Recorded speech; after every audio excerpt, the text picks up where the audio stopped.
జడ్చర్ల సభా వేదిక నుంచి ప్రతిపక్ష పార్టీలపై విరుచుకుపడ్డారు సీఎం రేవంత్ రెడ్డి. కృష్ణా గోదావరి జిల్లాల పంచాయతీలను పరిష్కరించేందుకు తాము ప్రయత్నిస్తుంటే విపక్షాలు రాజకీయాలు చేస్తున్నాయంటూ విమర్శించారు. ఇక 2034 వరకు తమదే అధికారమన్న రేవంత్ రెడ్డి తన పాలనపై చర్చకు రావాలంటూ కేసీఆర్ కు సవాల్ విసిరారు. 60 ఏండ్ల నుంచి రావణ కాష్టంలాగా రగులుతుంది. 60 ఏండ్ల నుంచి రావణ కాష్టంలాగా రగులుతుంది. 60 ఏండ్ల నుంచి రాయలసీమలతో కొట్లాడాలి, ఆంధ్రలతో కొట్లాడాలి, గుంటూరు గుడివాడతో కొట్లాడాలి. ఈ సమస్యకు శాశ్వత పరిష్కారం వద్దా? పరిష్కారం కావాలంటే చర్చలు చేయాలనా లేదా? ఇవాళ మనం మాట్లాడినప్పుడల్లా చంద్రశేఖరరావు దానికి అడ్డం పడతాడు, తిర్రి మాటలు మాట్లాడతాడు, ఎర్రి మాటలు మాట్లాడతాడు. భగవంతోనైనా పక్క దేశంతోనైనా సమస్యలు ఉన్నప్పుడు చర్చలు చేయకుండా ఎప్పుడైనా పరిష్కారం అయినాయా? చర్చలు చేస్తా అంటే నా మీద బురద జల్లాలనే ప్రయత్నం చేస్తున్నావు. నువ్వు బురద జల్లినా, తల కింది కాలు మీదకి చేసుకున్నా, నువ్వు పోయి సీసల తలకాయ పెట్టి సచ్చినా, పక్క రాష్ట్రంతో చర్చలు చేసి డిసెంబర్ లోపల పాలమూరు రంగారెడ్డి ఎత్తిపోతలకు 90 టీఎంసీలకు వాళ్ళ మీద ఒత్తిడి తెచ్చైనా కొట్లాడైనా ఆంధ్రప్రదేశ్ నుంచి ఎన్ఓసి తీసుకొచ్చి పాలమూరు రంగారెడ్డి ఎత్తిపోతలకు 90 టీఎంసీల నీళ్లకు అనుమతి తీసుకొచ్చే బాధ్యత నాది.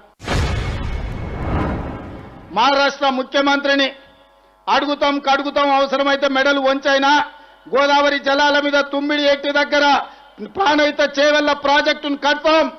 ఖచ్చితంగా భారతీయ జనతా పార్టీ నాయకులు కూడా మీరు అనుకుంటున్నారేమో, తమాషా అనుకుంటున్నారేమో, మిమ్మల్ని ఆదిలాబాద్ మెదకు అదే విధంగా నిజామాబాద్ కరీంనగర్లో మీరు ఎంపీలుగా ఉంటాం అనుకుంటున్నారేమో. గోదావరి జలాల మీద మహారాష్ట్ర ముఖ్యమంత్రి దాగుడు మూతలు ఆడుతుండు. చర్చలకు రమ్మంటే రాకుండా పారిపోతున్నాడు. ఎన్ని రోజులు పారిపోతారు? మిమ్మల్ని ఊరు నుంచే తరిమే రోజు వస్తుంది. మర్యాదగా మహారాష్ట్ర ముఖ్యమంత్రిని చర్చలకు పట్టుకురండి.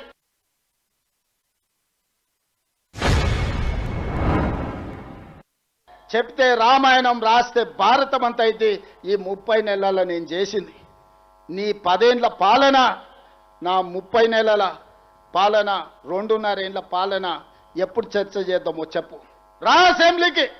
నువ్వు శాతనైతే, నీకు పౌరుషం ఉంటే, నీ పేరు చంద్రశేఖరరావు అయితే అసెంబ్లీకి రా.